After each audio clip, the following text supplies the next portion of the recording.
The German Shepherd hooked one paw around his steel bowl, dragged it into the corner, and struck the concrete twice. The former Navy SEAL stopped 6 feet away, turned sideways, and resisted the urge to prove he could calm him. A ring of keys clipped metal at the supervisor's hip. The dog's breath shortened, and his eyes searched the aisle. Then the barking stopped, not because the dog trusted him, but because the former Navy SEAL gave him room to breathe. If he pushed closer, the dog might panic and be labeled dangerous. If he walked away, no one might question that label. When the supervisor called the dog too dangerous to adopt, the veteran watched the keys swing and asked, "Has he ever bitten anyone? Where are you watching from today? Stay with us until the end, then tell us what this story meant to you." Please like, share, and subscribe as we work toward welcoming our first 1,000 subscribers. Caleb Rowan had come to the county animal shelter on the Oregon coast to choose an adult dog, not to rescue one no one else could handle. At 59, the former Navy SEAL ran a small marine engine repair shop. His divorce was behind him, and his longtime business partner had recently retired, leaving Caleb's life orderly, useful, and far quieter than he admitted.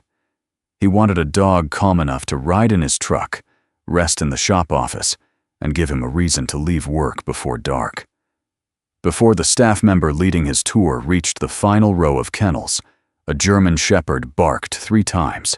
Sharp, measured bursts rather than wild noise. A stainless steel bowl scraped across concrete and struck the wall twice. Caleb stopped. At the far end of the run stood a 4-year-old male shepherd with a honey gold coat beneath a broad black saddle. One ear stood straight while the tip of the other leaned outward. The dog's left front paw carried a dark marking that rose higher than the black on the other leg. He was lean without appearing starved, and every part of him seemed arranged around one purpose: keeping space between himself and the approaching woman. "That's Koda," the woman said. Renee Dalton, the kennel supervisor, wore a slate-gray shelter polo, sand-colored cargo pants, and a heavy ring of keys at her hip. Her reddish-brown hair was pulled into a tight, low ponytail. As she stepped toward the latch, the keys struck the metal clip on her leash. Koda flattened his body and dragged the bowl between his front legs. His barking became continuous. "He does this every time," Renee said. "Back up, please." Caleb did not step closer. He shifted sideways instead, turning one shoulder toward the kennel.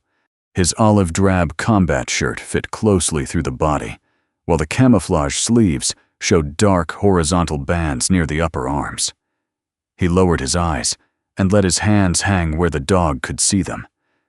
Koda's barking broke into shorter sounds. Then it stopped. The shepherd still pressed himself into the corner, but he did not lunge. His amber eyes moved from Caleb to Renee, then to the open aisle beyond her. He was not watching for a chance to attack. He was measuring whether there was a way out. Renee noticed Caleb studying him. "Don't mistake silence for trust." "I'm not." "You were about to say he's afraid." "He is afraid.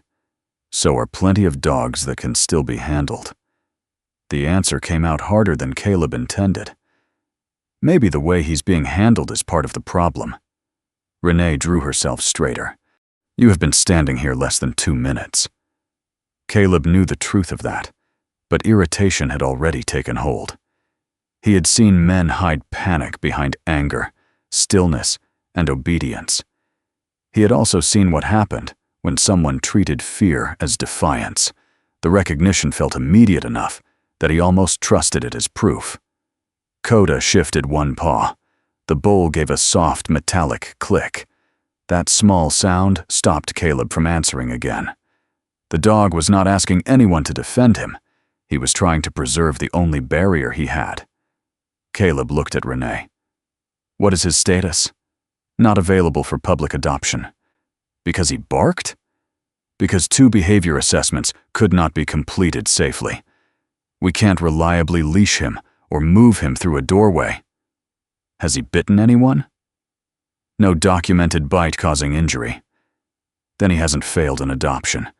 The assessments failed to get him out of the kennel. That is not how risk is measured. Renee explained that Koda had been found beside an empty rental house after the tenant moved away. Calls and certified notices had gone unanswered, so the shelter now had legal custody. The question was whether Koda could be handled without creating danger for staff, volunteers, or an adopter. Caleb listened, though not as well as he should have. He kept noticing how Koda's gaze followed the keys whenever Renee moved. "What happened in the assessments?" he asked.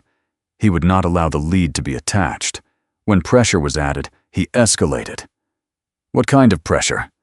"The kind required to move an animal in a working shelter."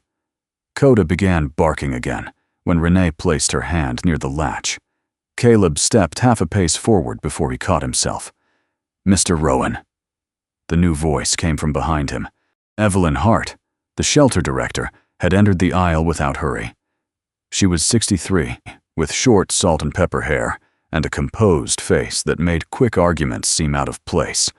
A navy cardigan covered a cream shirt, and her county identification hung from a dark blue cord. "Step back from the gate," she said. Caleb obeyed. Evelyn looked first at Koda, then at Renee, and only then at Caleb. "I'm told you came to meet dogs suitable for adoption." "I did." "And now you believe you understand this dog better than the people responsible for him." "I believe he's trying to create distance." "That may be true," Evelyn said. "It does not tell us what he will do when distance is unavailable." Renee folded the leash over one hand. Evelyn did not offer her easy support. The director's concern was larger than either person's pride. Caleb felt the familiar urge to establish competence. He could have mentioned years of reading movement under pressure or working near military dogs. None of it made him a veterinary behaviorist. None of it gave him authority in a county shelter. "Still," he said, "the keys change him."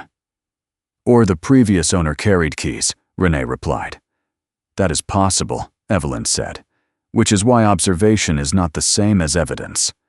The words landed more cleanly than Renee's challenge had.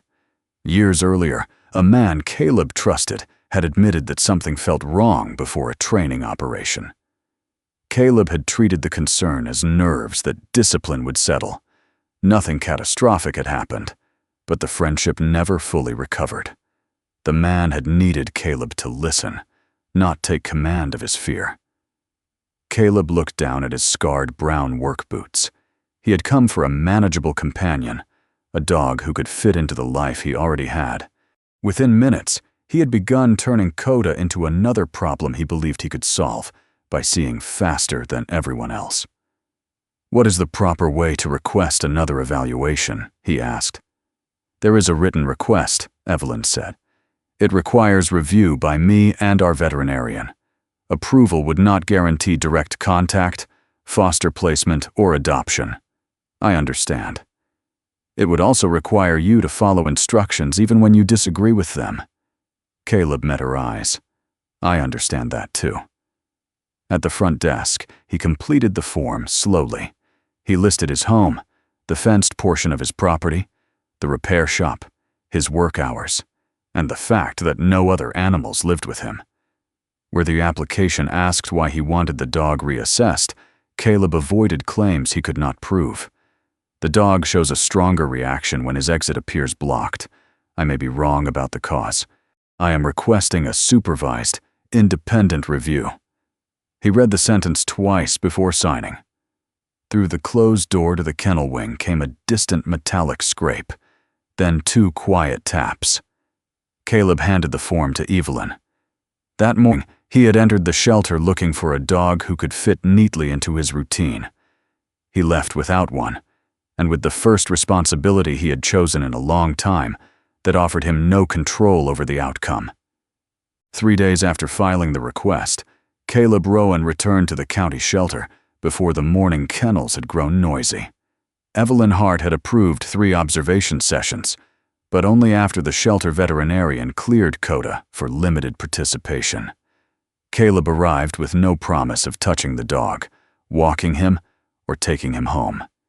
His only task was to help establish what Koda could tolerate when no one tried to force the next step. Caleb had exchanged the combat shirt from his first visit for a faded gray t-shirt beneath an old olive field jacket. He wore charcoal cargo pants and the same brown work boots. At Evelyn's request, he left his phone and truck keys at the front desk so nothing in his pockets would ring against the kennel gate. Dr. Priya Shah met him in a small examination room beside the kennel wing. She was 48, with dark hair gathered in a low knot and one silver streak running above her right temple. Slate blue scrubs and black non-slip shoes gave her the practical appearance of someone who expected her clothing to survive a long day.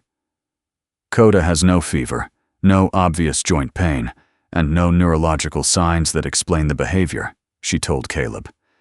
His blood work is unremarkable. He's underweight, but not dangerously so. How did you examine him? Slowly, through barriers where necessary. We did not complete every part of a standard physical. Caleb nodded. So he is healthy. I said we found no acute medical cause for what we are seeing. Priya removed her thin reading glasses. That is not the same as saying he is healthy in every sense, and it is not permission to assume the rest. Her distinction was deliberate. Caleb accepted it. The woman waiting outside Koda's run introduced herself as Irene Maddox. At 69, she was shorter than Caleb by nearly a foot, with a sturdy frame and a silver-white bob that curled beneath her ears. She had spent more than 30 years as a veterinary technician before retiring. Now she volunteered at the shelter 3 mornings a week. A forest green vest covered her oatmeal-colored work shirt. From one pocket, she removed a small spiral notebook secured with an orange elastic band. I record what happens, she said. Dr. Shah decides what it may mean. Evelyn decides what the shelter permits. You follow instructions. And Koda? Irene looked through the kennel door. Koda decides the distance. Inside, the German Shepherd stood behind his stainless steel bowl. His honey-gold legs were stiff, and his dark saddle rose and fell with shallow breaths. His right ear remained upright. The tip of his left angled outward as he watched Caleb enter the aisle. No barking came this time. Caleb stopped at a strip of blue tape Irene had placed 6 feet from the gate. Sit sideways, she said. Do not face him directly. Do not call his name. Caleb lowered himself onto a folding chair.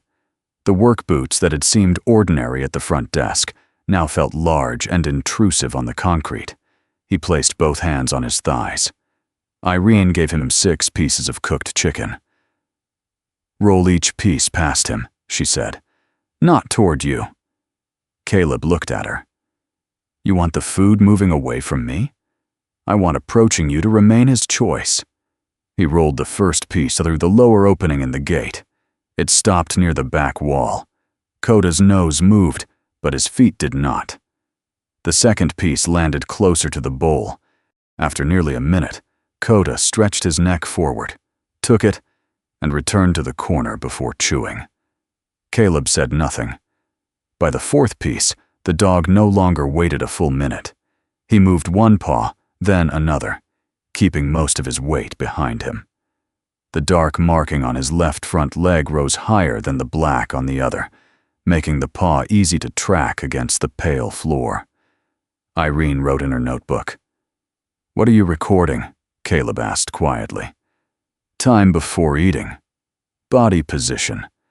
Whether he can return to the same activity after you move or speak.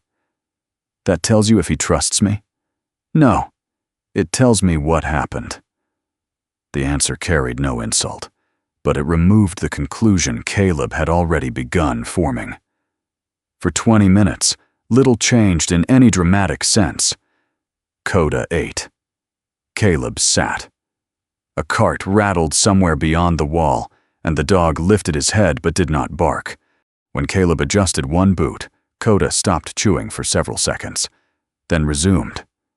The change was small enough to miss if a person had arrived expecting gratitude. Koda's breathing had slowed. Caleb felt the old instinct to build on progress before it disappeared. He turned one hand palm up and moved it toward the lower part of the gate. Koda recoiled so quickly that his rear hip struck the wall. He pulled the bowl against his chest and stopped taking food. Irene closed her notebook. "That is enough for today." "I barely moved," he noticed. "I kept my hand low." "You also changed the agreement." Caleb looked through the gate. Koda was silent, but the stillness was different now. His mouth had closed, his chest barely moved. "I thought he had settled," Caleb said. "He had begun to settle. I didn't touch him." "You did not need to." Caleb's first impulse was to explain that he had approached slowly, that his hand had remained visible, that he knew better than to reach over a frightened dog's head. None of those facts changed what Koda had done. Irene gathered the unused food. "People often think a dog has accepted something because the dog has stopped objecting," she said. "Sometimes the dog has only run out of safe objections." Caleb rose from the chair and stepped back from the blue line. He did not ask for another attempt. That decision did not restore Koda's trust. It did, however, prevent Caleb from taking more of it. The second session took place 2 mornings later. Caleb wore the same field jacket and arrived with a sheet of paper folded into quarters. He had written down every movement he could remember from the first visit, including the moment he extended his hand. Irene read the page without praising it. "You missed one thing," she said. "What?" "You leaned forward before your hand moved." Caleb considered the chair, the gate, and where Koda had been standing. "You are right." This time, Caleb did not offer his hand. He rolled food away, shifted only after Koda had resumed eating, and kept his voice low when Irene asked questions. Koda remained standing for the first 12 minutes. Then he lowered his hindquarters to the floor. He did not approach Caleb. He did not wag his tail. He simply sat. For Caleb, the restraint required not to turn that moment into more was harder than remaining still during the barking. A laundry cart squeaked past the end of the aisle. Koda rose, watched it, and took another piece of chicken after it disappeared. Later, a male maintenance worker spoke from the next room. Koda's ears moved toward the sound, but he stayed near the bowl. Irene marked the time. "He recovered faster," Caleb said, "from those 2 sounds. Not from people. Not yet." At the end of the session, Caleb stood only after Irene asked him to. Koda followed the movement with his eyes, but did not retreat to the wall. The third observation occurred the following week. Evelyn watched from behind a window in the adjoining room, while Priya remained near the rear entrance. No one spoke to Koda unless necessary. This time, after eating 2 pieces near the back of the kennel, Koda chose to lie down. His front legs stretched before him, the dark left paw resting beside the bowl. His head remained lifted. He was not relaxed enough to sleep, but he no longer looked prepared to defend every inch around him. Caleb stayed behind the blue line. A door closed in the front corridor. Koda raised his head. A cart rolled past. His body tightened, then loosened again. A man laughed near the lobby. Koda watched the doorway but remained on the floor. Then metal struck metal in the service hall.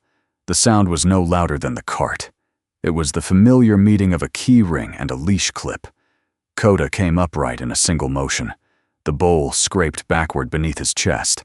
His breathing shortened, and his eyes fixed on the entrance before anyone appeared. Renee crossed the far end of the corridor, carrying an inventory sheet. Under Evelyn's instructions, she did not approach the kennel or speak to Koda. She was 20 feet away and gone within seconds. It made no difference. Koda remained pressed against the wall long after her footsteps faded. Caleb did not look toward Irene for confirmation. He watched the dog and waited. After several minutes, he rolled one last piece of chicken toward the back corner. Koda looked at it, but did not eat. Evelyn entered only after the session had formally ended. "He did better today," Caleb said. until the corridor. He showed us more today, Irene corrected. Evelyn studied the notes. Neither statement makes him ready for adoption. I know. Do you? Caleb folded the paper he had brought and placed it in his jacket pocket. On his first visit, he had wanted an answer. Dangerous or misunderstood. Suitable or unsuitable. After 3 sessions, he had fewer answers than when he began, but the uncertainty no longer felt like failure. He can eat with me here, Caleb said. He can recover from the cart and voices. He cannot recover the same way from that sound. Priya spoke from the doorway. That is an observation. We do not yet know the cause. Caleb nodded. Then that is where the record should stop. Evelyn looked at him for a moment before closing the file. She did not approve an adoption or offer another session. She only said the initial observations would be reviewed. Caleb left the kennel aisle without touching Koda. Behind him, after the corridor had been quiet for several minutes, came the soft sound of the shepherd finally taking the last piece of chicken from the floor. By the following Monday, the question at the shelter had changed. Caleb was no longer trying to learn whether Koda could tolerate his presence. Evelyn Hart wanted to know why the German shepherd recovered from some disturbances within minutes, yet remained overwhelmed by others long after the sound or person had passed. The distinction mattered. A frightened dog might still be placed in a carefully managed home. A dog whose reactions could not be predicted or interrupted required a different plan. Dr. Priya Shah arranged a controlled observation in the indoor exercise room beside the kennel wing. The space had 2 doors, a rubber floor, and a waist-high barrier that allowed Koda to move without anyone entering his immediate area. Irene Maddox stood near the wall with her spiral notebook. Caleb remained behind a marked line, wearing his olive field jacket, charcoal cargo pants, and the same worn work boots he had used during the earlier sessions. Koda entered through the rear gate without a leash attached to him. Irene had opened the route before he left his kennel, giving him a clear path and enough time to cross it alone. He stopped twice, looked back, then stepped into the room and remained close to the wall. His dark left front paw rested slightly ahead of the other. The steel bowl had been left in the kennel. Priya watched his breathing. "We are not trying to see how much he can endure," she said.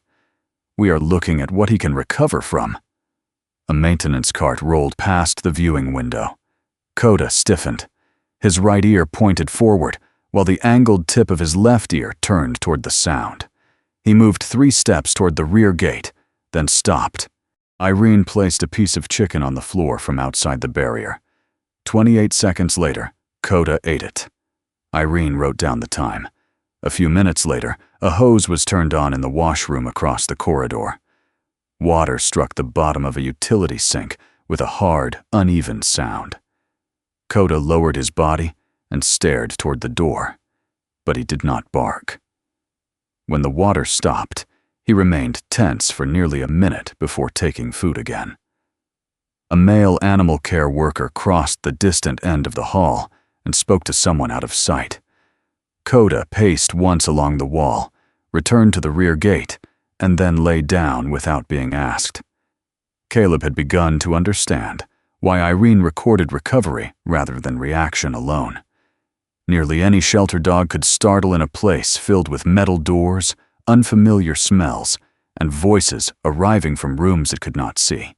The more useful question was whether the dog could return to eating, resting, or moving after the disturbance ended. "So far," Caleb said quietly, "he can come back." "From these things," Priya replied. She did not allow one pattern to become a conclusion before the next observation. The session ended without Renee appearing. Koda returned to his kennel through the same open route. As Irene closed the outer gate, he looked once toward Caleb, then moved behind his bowl. The following afternoon, Evelyn arranged a second observation during normal shelter activity. Renee had not been told to participate.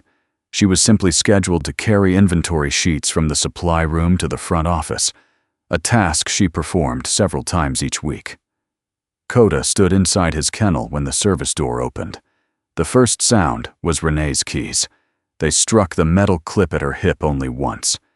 Koda seized the bowl with his teeth and pulled it hard against the rear wall. His barking began before Renee came into view. When she appeared at the far end of the corridor, 20 feet away, Koda flattened himself behind the bowl and stopped responding to the food Irene placed near the gate. Renee did not approach. She did not speak to him. She glanced toward the kennel, tightened her mouth, and kept walking. Koda continued barking after the door closed behind her. 1 minute passed, then 2. By the 4th minute, the barking had stopped, but he remained fixed against the wall. At 6 minutes, he still would not eat. His breathing was shallow, and his eyes stayed on the empty corridor. Irene stopped the observation. Caleb looked at Priya. "That is not the same response." "No," she said. "It is not." "Then you saw it." "I saw a stronger and longer reaction. I did not see the cause." The restraint in her answer frustrated him, though he knew it was necessary. Renee's keys, her walk, her voice, or even the odor of products she used could resemble something from Koda's earlier home. The dog could not tell them where one memory ended and another began. His fear pointed toward a question. It did not identify the answer. Later that afternoon, Irene asked Caleb to meet her in the unused grooming room. She shut the door but remained standing. Her notebook rested in both hands. "I kept earlier notes," she said. Caleb waited. "Not shelter records. My own." She removed the orange band and opened to pages dated from Koda's first week at the facility. The handwriting was small and even. Irene had recorded how long he took to cross the kennel threshold, whether he ate after staff entered, and which people had moved him. On his 3rd day, Koda had followed a trail of food through an open doorway after 11 minutes. On his 6th, he had allowed a slip lead to be placed on the floor near him without barking. The entries changed during the 2nd week. Cornered during evening transfer. Would not eat afterward. 2 days later, gate struck repeatedly when he refused doorway. Then, Jose used from aisle.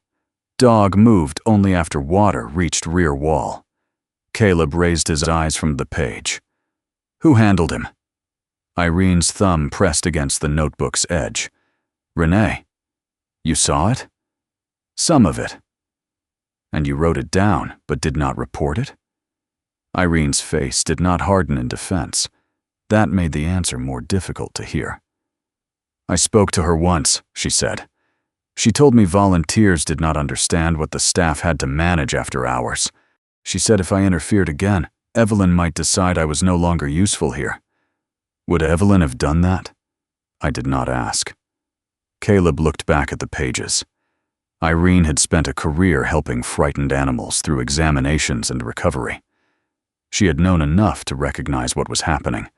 She had also wanted to keep her place at the shelter, where dogs still depended on her. "You were afraid of losing access," he said. "Yes." And Koda lost his. Irene closed the notebook. "Yes." No excuse followed. She did not ask Caleb to forgive her or tell her she had done more good than harm. She simply carried the weight of what she had chosen. That evening, Irene gave the notebook to Evelyn. Evelyn did not treat it as a verdict. She opened a limited internal review and asked Priya to examine the medical and medication records from Koda's first month. 2 animal care workers were interviewed separately. Neither claimed to have witnessed deliberate injury. One remembered hearing Renee strike the kennel gate when Koda would not move. The other had seen water used from the aisle to force him away from the rear wall. The accounts supported Irene's notes, but they did not yet explain every reaction.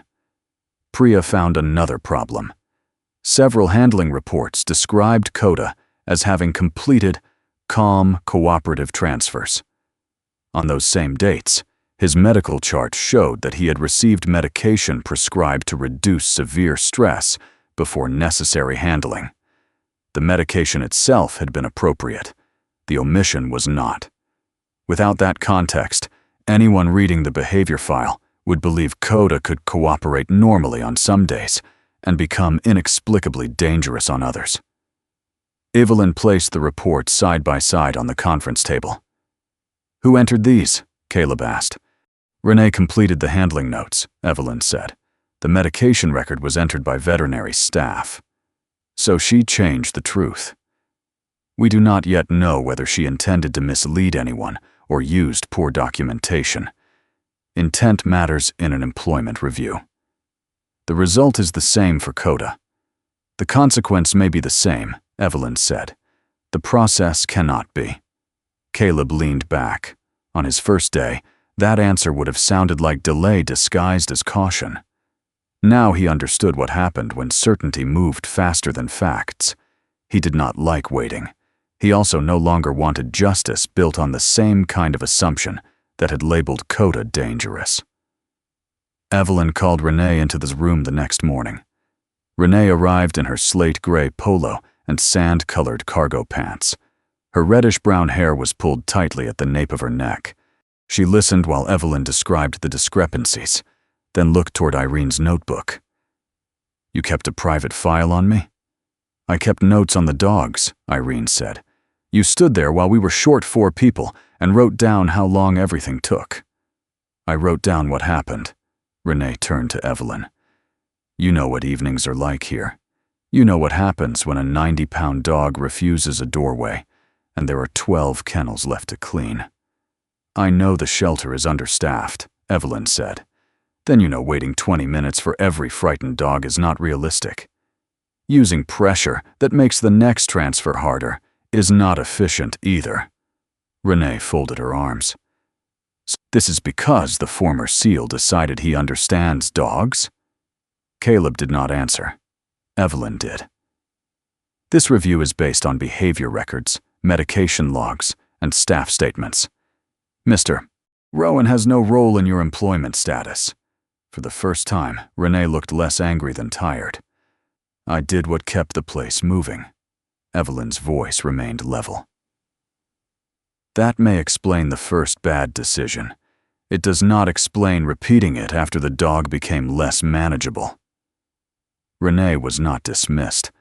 Evelyn temporarily reassigned her to inventory control and data entry while the review continued.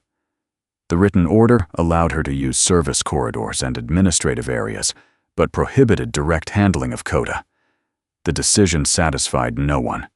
Renee considered it a public humiliation without a completed finding. Irene knew the delay in reporting had helped create the problem. Evelyn now had to examine procedures she had allowed to continue under staffing pressure. Priya had a behavior file whose language could no longer be trusted without context. For Koda, the immediate consequence was simpler. Renee would no longer open his kennel. The adoption process was also placed on hold.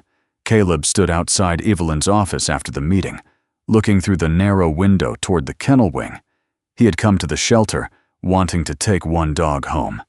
He could still push for a faster evaluation, argue that removing Koda from the building was the safest solution, and leave the institution to correct itself after he was gone.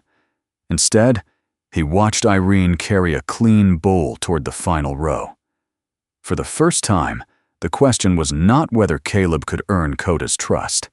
It was whether he cared enough about what had broken that trust to remain after taking Koda home was no longer the quickest option. The cracked fuel housing on Caleb Rowan's workbench should have taken 40 minutes to replace. By noon, it had been sitting untouched for nearly 2 hours. Rain tapped against the high windows of his marine engine shop, while a customer's fishing boat waited under the open service bay. Caleb stood over the disassembled motor in a faded gray t-shirt and charcoal work pants, reading the same message on his phone for the 3rd time. The shelter's review would continue. Koda's adoption status would remain on hold. Caleb could withdraw his application at any time. The message did not ask him to return. That made the choice harder. He had come to the shelter looking for a dog who could fit into the life he already had. Now the dog could not be adopted.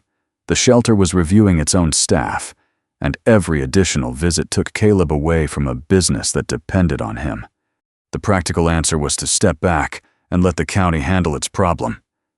Caleb set the phone face down beside the fuel housing. For most of his adult life, he had believed responsibility worked best when divided into clean boundaries. A man handled his assignment, kept his personal burdens from becoming someone else's problem, and moved forward. The belief had made him reliable. It had also made him difficult to reach. He picked up the phone and called Evelyn Hart. "I'm not withdrawing," he said when she answered. There was a brief pause. "That does not guarantee an adoption." "I know. You may spend weeks helping us evaluate him and still leave without him." "I know that too." This time, Evelyn's silence lasted longer. "Dr. Shaw has approved a rehabilitation trial," she said. 4 weeks to begin. 6 if Koda continues to make measurable progress. Irene will supervise the handling plan. What do you need from me? Consistency, Evelyn said, and the willingness to stop when you are told. Caleb looked at the unfinished engine. I can do that. The first session took place the next afternoon in a fenced exercise yard behind the shelter. Irene Maddox had placed a rectangular rubber mat several feet inside the gate. The mat was dark gray, thick enough not to slide, and unremarkable in every way except that nothing had ever frightened Koda on it. That mattered. Koda came through the open passage from his kennel without a leash. His black saddle looked darker in the damp air, and the honey-gold fur along his legs had begun to fill out from regular meals. He stopped with his front paws at the edge of the mat. Irene waited outside the fence. Caleb stood 10 feet away in his olive field jacket and worn brown work boots. No cue yet, Irene said. Koda sniffed the mat, stepped onto it with his dark-marked left paw, then backed away. Irene placed a piece of chicken on the near corner. Koda returned, took the food, and stepped off again. What are we teaching? Caleb asked. Nothing complicated. The mat is a place where doors open, people stop advancing, and pressure ends. So we reward him for going there. We make going there worth his time. That is not the same as forcing him there with food. For several minutes, Koda moved between the wall and the mat. No one blocked him. When he stepped onto it, the gate remained open, and Caleb stayed still. When he left, no hand reached after him. A young animal care worker entered the outer yard carrying folded towels. A ring of keys slipped from her fingers and struck the concrete. Koda spun toward the sound. He crossed the yard in 3 quick strides and moved behind Caleb's legs. Caleb felt the shepherd's shoulder brush the back of his knee. Every instinct told him to turn, lower a hand, and reassure the dog. He did neither. Koda remained behind him for several seconds. Then his nose touched the back of Caleb's lowered fingers, briefly, without accepting contact. He looked across the yard toward Irene. Irene had not moved. Koda stepped away from Caleb and approached her from the side. He stopped beyond her reach, watched her face, then turned back toward the mat. The moment was small. No tail wagged. No sudden trust erased what had happened before. But Koda had chosen 2 people instead of hiding behind one. Caleb watched him place both front paws on the rubber surface. He doesn't need me to be the only safe person, Caleb said.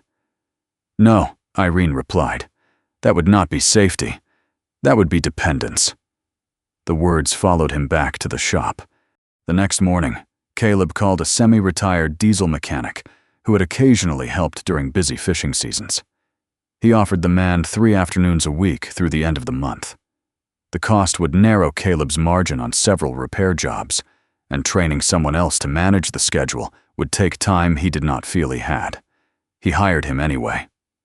On the first afternoon, Caleb left the shop early. He placed written instructions beside each engine and caught himself returning twice to add details. At the door, the mechanic looked up from a parts invoice. Caleb, I've rebuilt transmissions without you standing behind me. I know. Do you? Caleb removed his work gloves and set them on the counter. I'm learning. By the second week, Koda stepped onto the mat more often than he avoided it. Irene began opening and closing the interior gate while he stood there, never fast enough to startle him. If his body stiffened, she stopped. If he left, the session continued only after he chose to return. Some days, progress appeared almost ordinary. Koda walked from the kennel into the evaluation room, ate, and lay down with his head raised. On another afternoon, a metal clip struck the gate and sent him directly back to his steel bowl. He refused to leave the kennel for the rest of the session. Caleb wrote the setback in his notes, without trying to improve the ending. Irene read what he had written. Trigger. Metal impact near gate. Recovery not observed before session ended. You did not put failed, she said. He told us what he could manage today. Irene secured the notebook with its orange band. That is different from how you talked the first week. Caleb looked through the kennel door. The first week I thought every problem was waiting for the right move.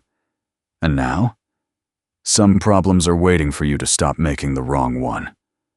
Irene did not answer with approval. She simply opened the next page.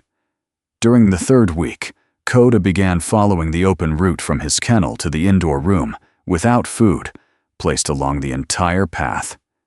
He still paused at thresholds. Caleb and Irene made sure no one stood directly ahead of him. The shepherd could turn around whenever he chose. Only after Koda had returned to the mat repeatedly on his own did Irene introduce the word. Back. She said it once, as Koda was already stepping toward the rubber surface. When all four paws reached it, she placed food at its center. The word did not mean retreat from danger. It named an action Koda had already decided was safe. Caleb practiced the same way. He kept his voice low and used the cue only when the path was open. Sometimes Koda responded. Sometimes he looked at Caleb and remained where he was. No one repeated the word until it lost meaning. By the fourth week, Koda could move among 3 controlled spaces: his kennel, the indoor evaluation room, and the fenced yard. He did not perform the route perfectly. He hesitated near narrow doors and remained sensitive to metal sounds.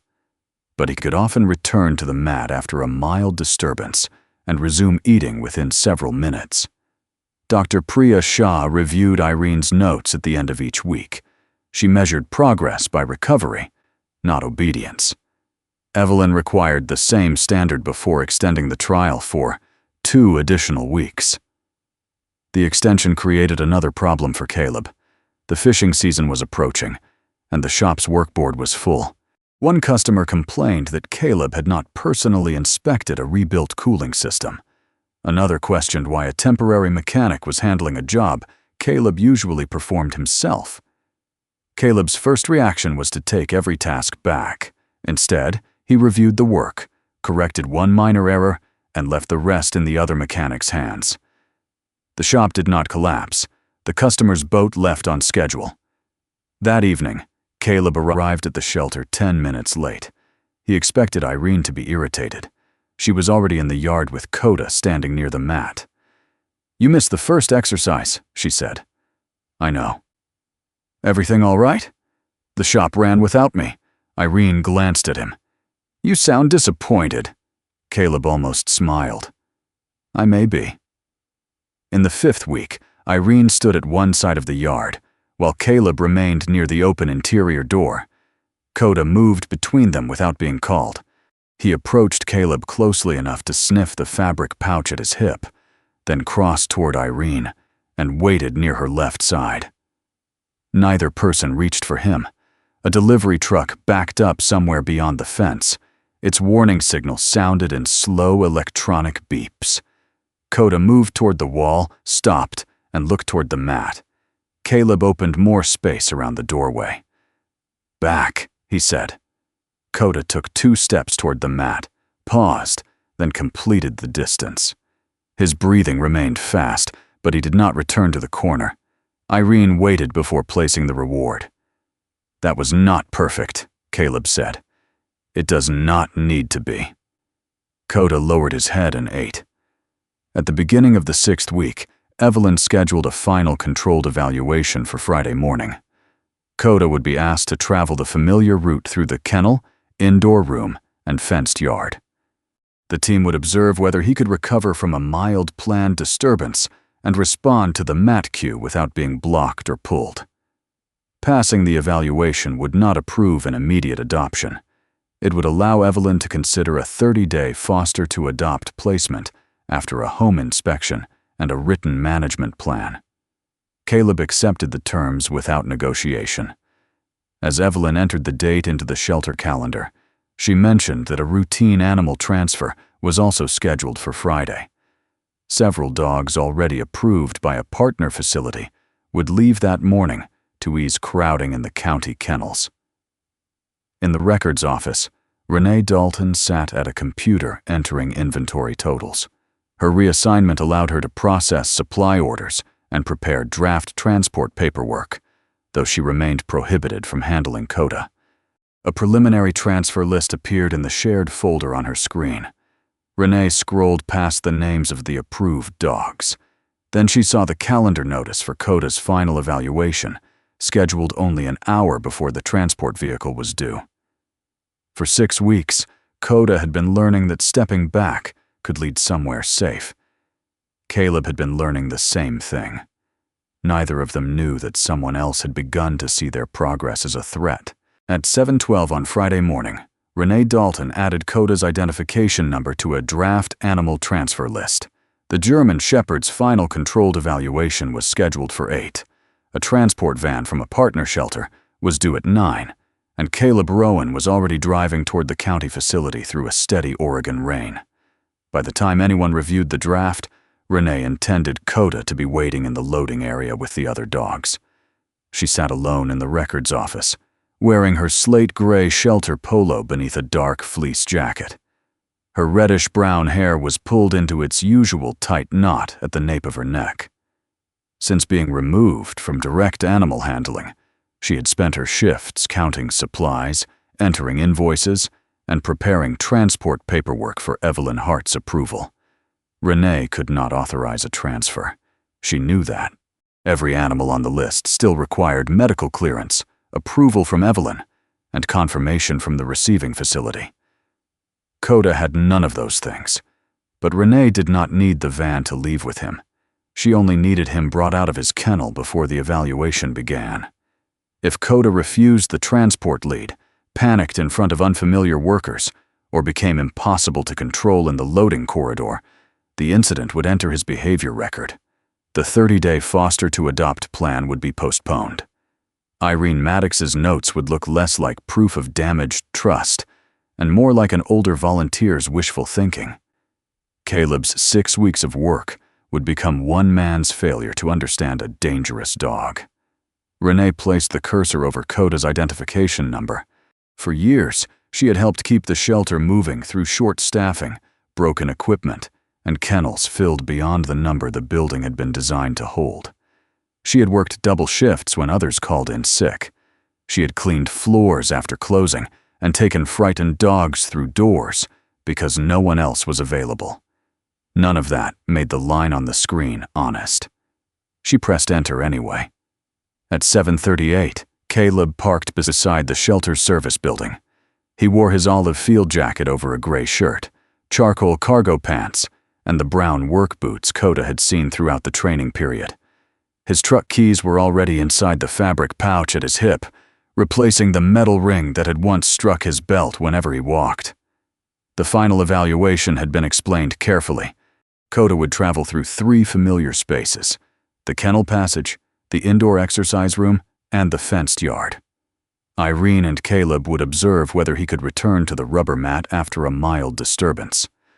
Dr. Priya Shah would monitor stress and end the session if necessary. Evelyn would decide whether the shelter had enough information to consider a 30-day placement. Caleb did not think of the morning as a test Koda had to pass. He thought of it as a chance for the dog to show what he could manage without being cornered. The lobby was quieter than usual. Evelyn was in her office finishing the transfer approvals.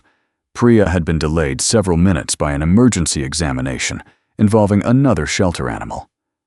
Irene was changing into her rain jacket near the volunteer lockers. "I'll meet you at the indoor room," she told Caleb.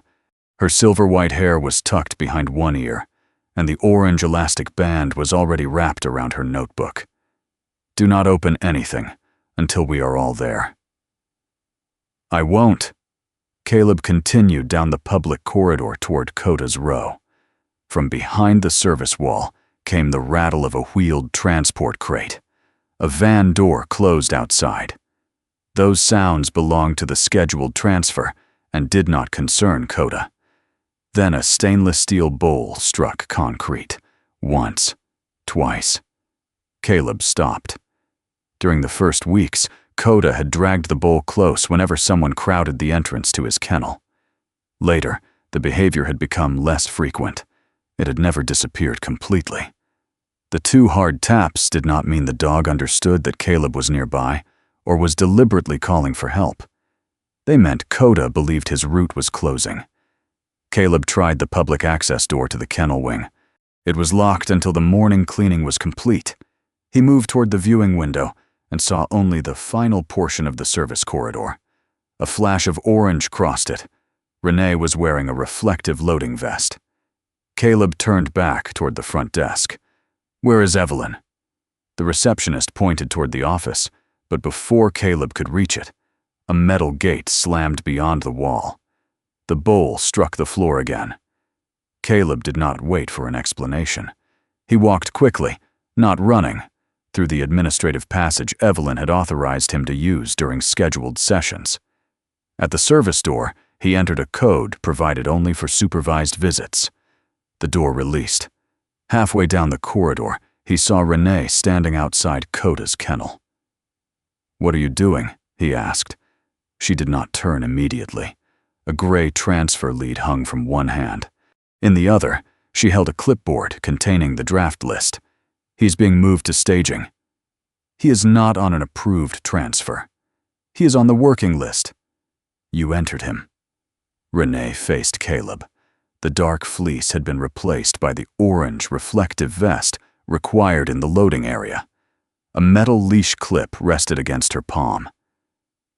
"The partner facility has more kennel space," she said. "This place does not revolve around one dog and one applicant." "Evelyn ordered you not to handle him." "I am moving an animal listed for transport." "You do not have approval." Her jaw tightened. "You think 6 quiet weeks erase what he is capable of?" "No." The answer appeared to catch her off guard. Caleb kept several yards between them.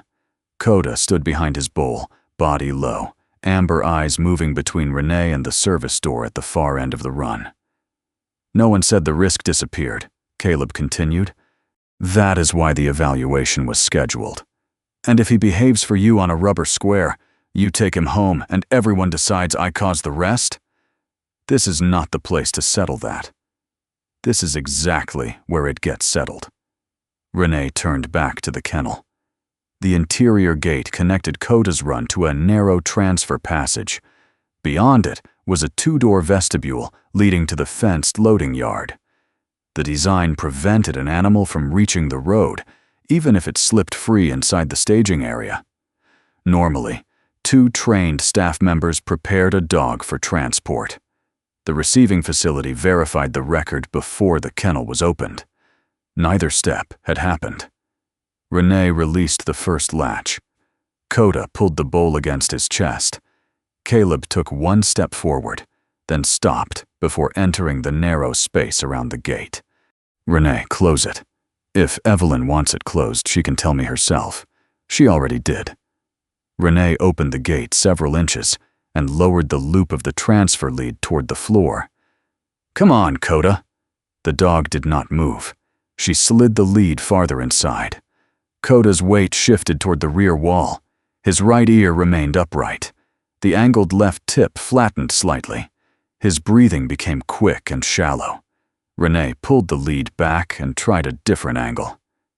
"Give him room," Caleb said. "We gave him 6 weeks. You are blocking the exit.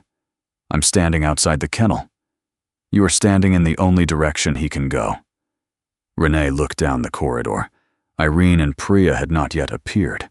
Evelyn remained in the office, likely unaware that Koda's identification number had been added to the draft. If Renee stopped now, the altered list and the open kennel would still be discovered. She would have violated the written order without accomplishing anything she could call necessary. She opened the gate wider. Koda moved. He did not charge Renee.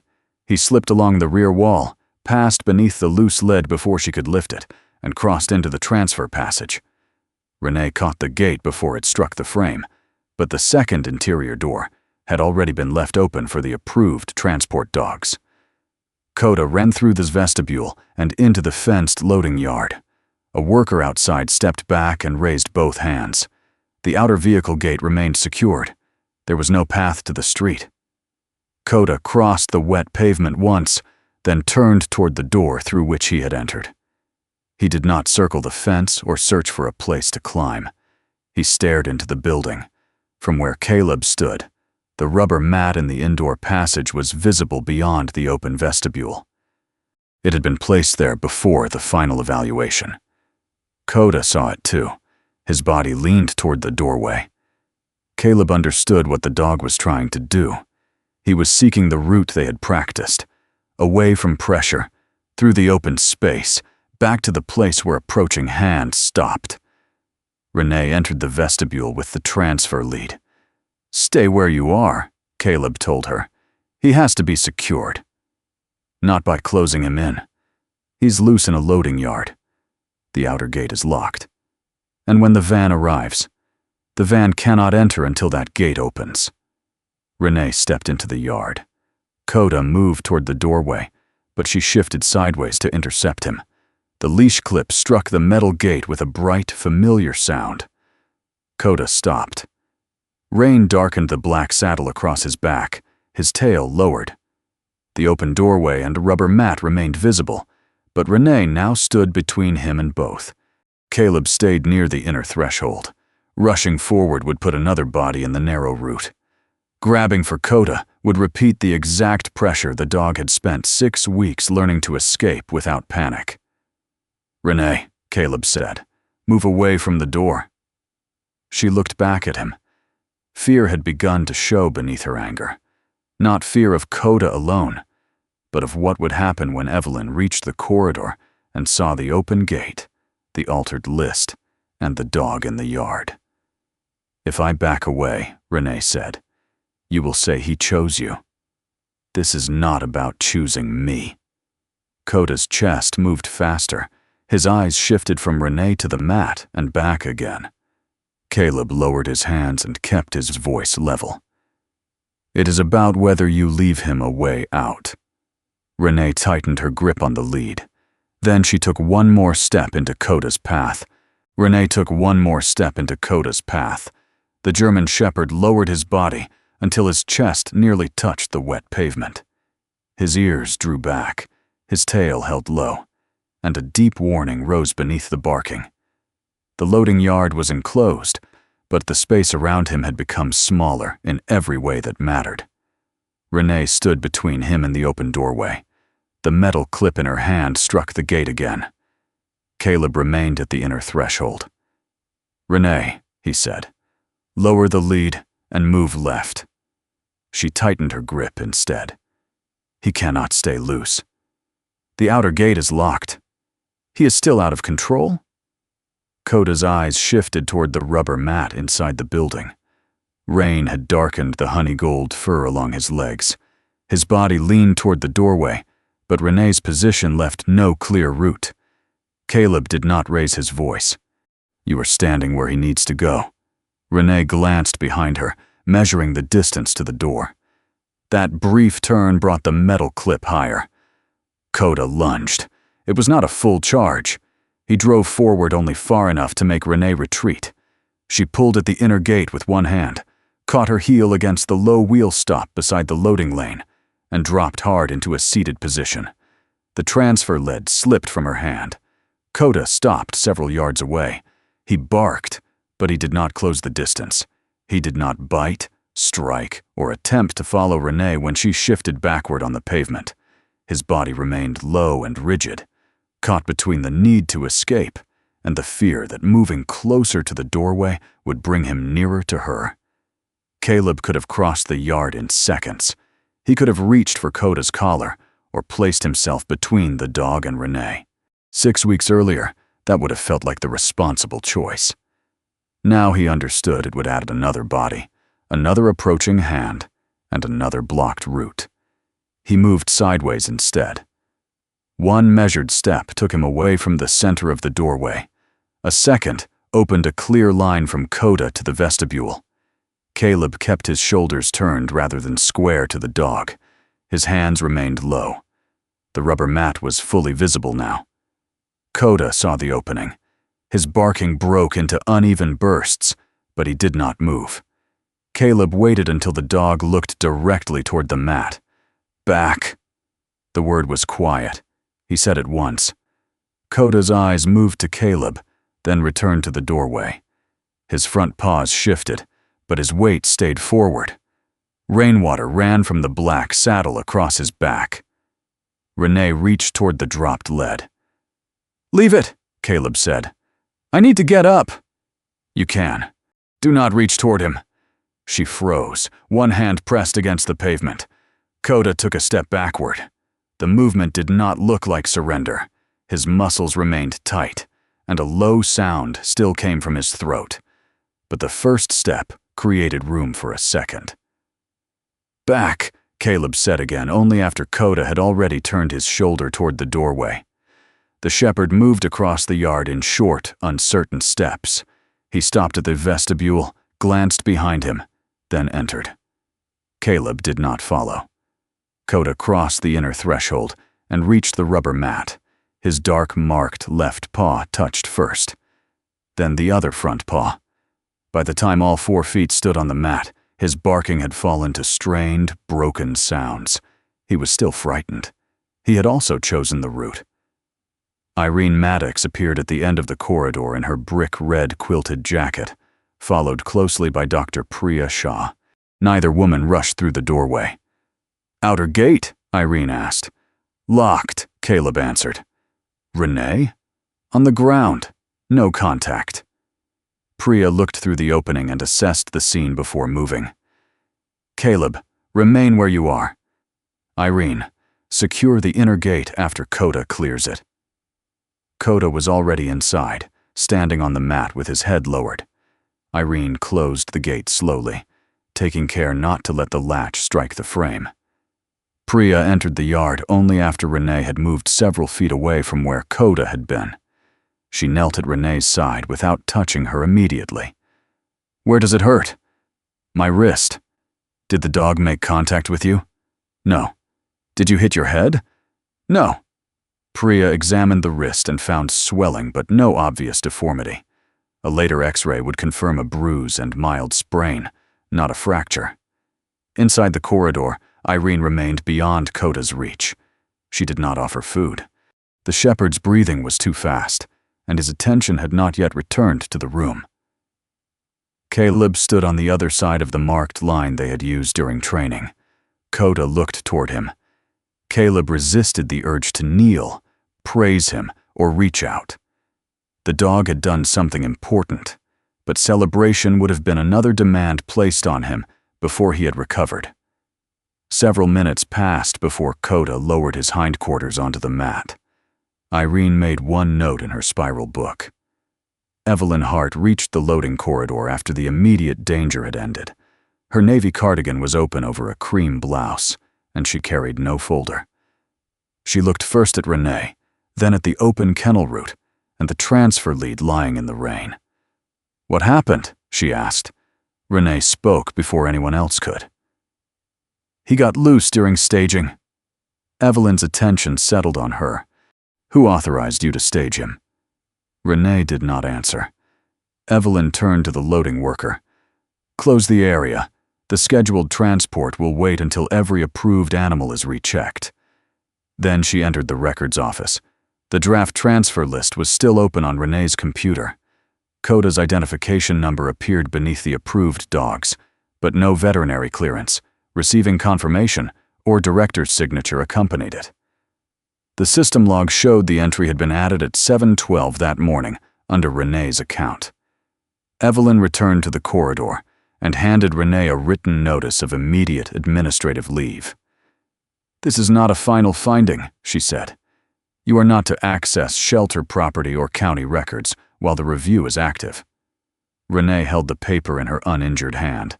Her anger had faded into a stunned, exhausted expression. "You know how this place has been running," she said. "You know what we have been asked to do with half the staff we need." "Yes," Evelyn replied. "Then you know I was trying to keep one dog from taking over the entire shelter." Evelyn looked through the gate at Koda, still standing on the rubber mat. "One dog did not alter the transfer list," she said. "One dog did not violate a written restriction." Renee left with a county employee assigned to drive her home. No police arrived. No one placed her in handcuffs. The shelter resumed the approved transfer more than an hour late. Koda's evaluation was canceled. That decision unsettled Caleb more than he expected. The dog had returned to the mat under pressure. Caleb had used the trained cue without force. Irene and Priya had witnessed the result. Still, Evelyn refused to treat the crisis as a substitute for the planned evaluation. "What happened in the yard gives us useful information," she said. "It does not erase the risk." He stopped. He also lunged. He created distance and stopped before contact. "I agree. That distinction matters. So does the fact that he was placed in a situation the evaluation was designed to avoid." Caleb glanced toward the kennel wing. "What happens now?" "We document what happened. We let Dr. Shah assess him after he has recovered. Then we decide whether another controlled evaluation is appropriate." "You are still not considering placement?" "I did not say that." "You are not approving it either." "No."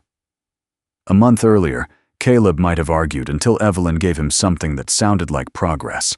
Instead, he nodded. "All right." The county's review took 9 business days.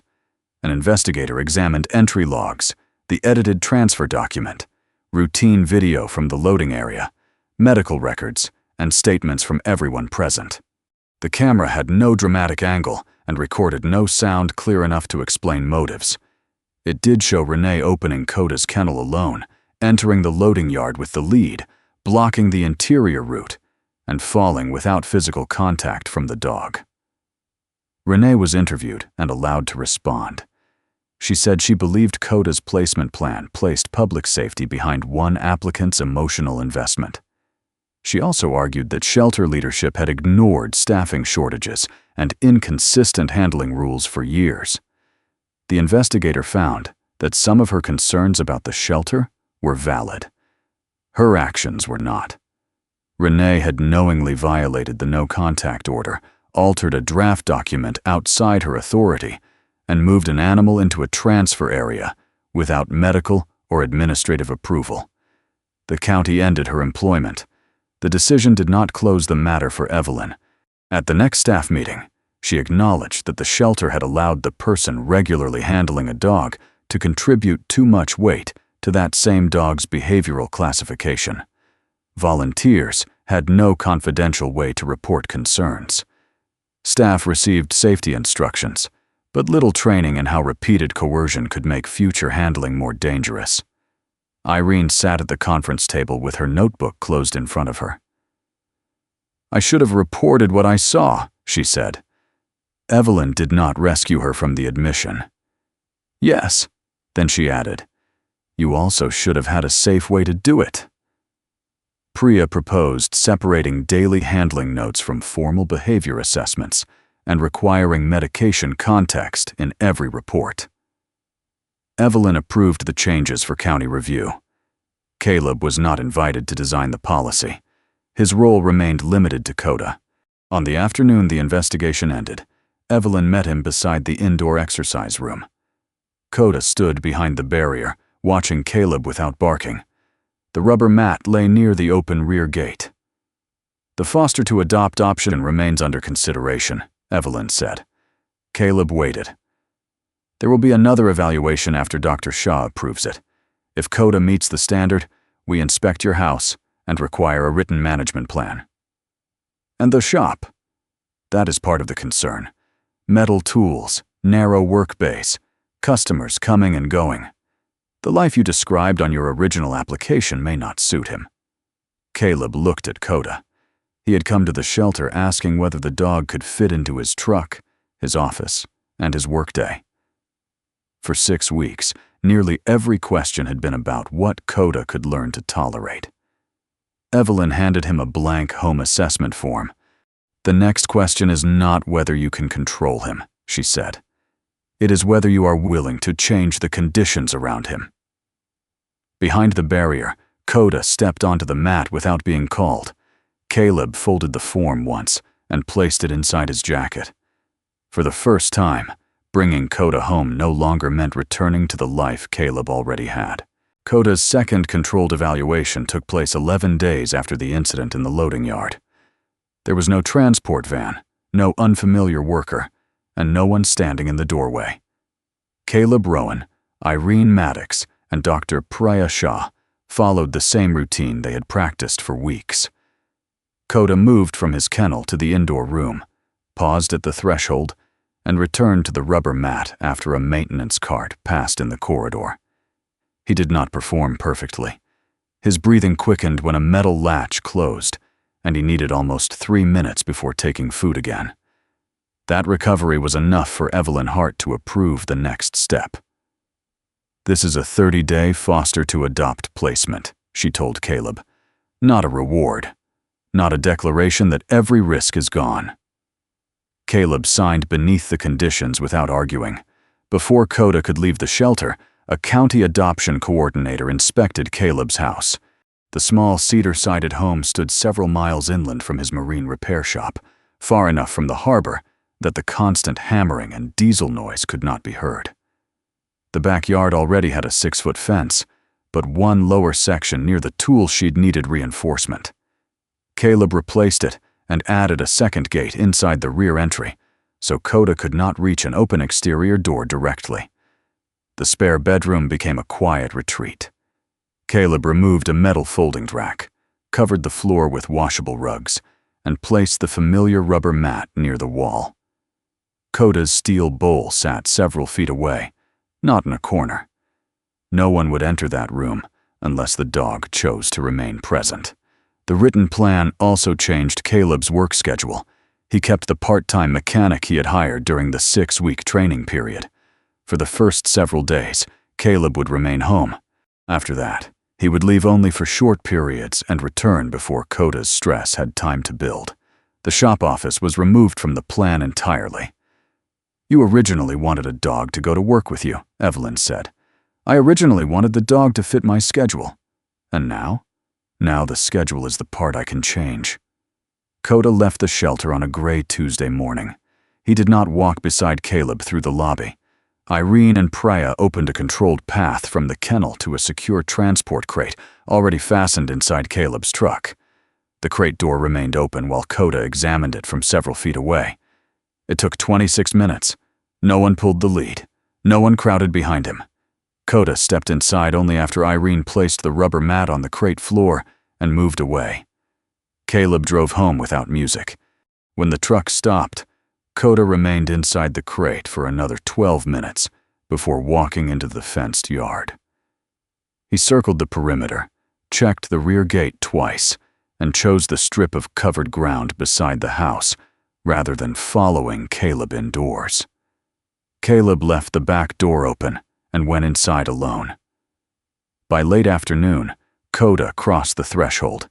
He moved through the kitchen with his body low, sniffed the hallway, and found the spare room. The steel bowl was visible beside the wall. Koda took it gently in his mouth and carried it behind the rubber mat. Caleb watched from the kitchen. He wanted to move the bowl back. The placement looked too much like the shelter, the same barrier, the same effort to build a smaller world inside a larger one. Instead, Caleb left it where Koda had chosen. That first night, Koda slept near the back door. Caleb slept badly in his own room, waking at every shift of paws against the floor. Twice he walked into the hallway before stopping himself. Koda did not need a man appearing over him each time he moved. Caleb returned to bed without checking whether the dog was grateful, comfortable, or beginning to trust him. The first official home visit came on the 4th day. Koda remained in the spare room while the adoption coordinator inspected the gates and reviewed Caleb's notes. No one tried to call him out. On the 5th day, Caleb left the house for 7 minutes. He stood at the end of the driveway, feeling foolish as he watched the clock on his phone. When he returned, Koda was behind the bowl in the spare room. The next departure lasted 5 minutes instead of 10. By the 2nd week, Caleb could spend part of each morning at the shop. He returned at noon to take Koda into the yard, refresh the water, and sit on the back step while the dog walked the fence line. Koda did not play fetch and showed no interest in the old tennis ball Caleb had bought before bringing him home. He preferred to investigate the damp grass, listen to distant traffic, and return to the covered strip beside the house. Caleb stopped offering the ball. Every Thursday, Irene visited. She wore her forest green vest and carried the same spiral notebook, though she used it less often now. During her first visit, Koda stayed in the hallway with the bowl between his front legs. Irene sat at the kitchen table and drank coffee with Caleb. "You are not going to work with him?" Caleb asked. "I came to see what he does when no one asks him to work." 20 minutes later, Koda moved the bowl aside and laid down where he could see both of them. Irene did not turn that movement into an event. She continued talking about the weather and an unreliable washing machine at the shelter. The following Thursday, Koda entered the kitchen before she sat down. His tail remained low, but the tip moved once when Irene placed her notebook on the table. The most difficult setback came during the 3rd week. Caleb had begun preparing Koda for short rides. He parked the truck in the yard with the engine off and both doors open. For 3 days, Koda approached, sniffed the running board, and walked away.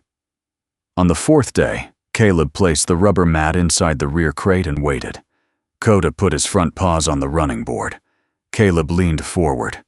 It was barely a movement, but Koda saw it. He backed away, struck the metal water pan beside the porch, and retreated behind the house. Caleb almost followed. Instead, he removed the mat from the truck, set it on the grass, and went inside. Koda returned to it nearly 10 minutes later. That evening, Caleb called Irene. "I rushed the truck." "What did you do afterward?" "Stopped." "Then write down what happened." "I know what happened." Writing it down keeps you from changing the story later. Caleb opened the notebook he had begun keeping at home. He recorded his own movement before describing Koda's reaction. The truck training stopped for the rest of the foster period. On day 23, the adoption coordinator asked whether Caleb still believed Koda would eventually spend full days at the repair shop. "I do not know," Caleb said. The honest answer felt more important than the hopeful one. At the shelter, changes were also becoming visible. Evelyn separated formal behavior evaluations from daily handling reports. Priya revised the forms, so medication, triggers, recovery time, and environmental conditions had to be recorded together. A confidential reporting channel was established for volunteers and junior staff. Irene spoke at the first training meeting. She did not excuse her silence or turn the admission into a speech about courage. "I saw handling that was making a frightened dog less safe," she said. "I kept private notes when I should have used my voice. The shelter needs a better system, but I also made a choice." Evelyn accepted responsibility for having allowed a system in which reporting a concern felt like risking access to the animals. Neither woman carried the entire failure. Neither was allowed to place it entirely on someone else. Caleb helped the maintenance crew modify 2 kennel doors by adding protected side access and quieter latches. He understood metal and space. He did not pretend to understand every frightened dog. On the 30th day, Evelyn and the adoption coordinator completed the final visit at Caleb's house. Koda did not greet them. He watched from the hallway, stepped into the spare room when Evelyn moved past the kitchen, and returned after she sat down. No one called that a failure. The gates were secure. Caleb's records were detailed. Koda's weight had improved, and Priya's follow-up examination showed no new medical concern. Most important, Caleb had not tried to erase the dog's limits in order to make the placement appear successful. The adoption became permanent that afternoon. Several months later, Koda visited the marine shop for the first time. Caleb waited until closing, when the compressors were silent and the service doors were shut. Koda spent 12 minutes in the office, inspected the desk, and chose to lie near the exit. Caleb took him home before restlessness became fear. He did not call the visit a breakthrough. It was simply one quiet evening that had gone well. On a rainy morning near the end of winter, Caleb pulled on his brown work boots and found Koda waiting near the back door. The shepherd held the stainless steel bowl in his mouth. At the shelter, Koda had dragged that bowl into a corner whenever the world came too close. At Caleb's house, he carried it into the hallway and placed it beside Caleb's boots. Then he tapped it twice with his dark-marked front paw. Caleb filled the bowl and set it down. After Koda ate, Caleb slipped his truck keys into the olive fabric pouch so they would not ring against his belt. He opened the back door. Koda stood at the threshold, looking into the wet yard. Caleb did not call him, touch his collar, or step behind him. He moved aside. Koda looked back once. Then he crossed the threshold and walked into the morning. Koda did not begin to heal because someone forced him to be brave. He began to heal when people chose to give him room, tell the truth, and take responsibility for the harm they could prevent. In our own lives, kindness is sometimes as simple as stepping aside, listening longer, and allowing another heart to move at its own pace. Please share what this story meant to you in the comments, and subscribe for more stories of loyalty, courage, and quiet grace. May God give you the wisdom to know when to lead and when to make a safe way forward.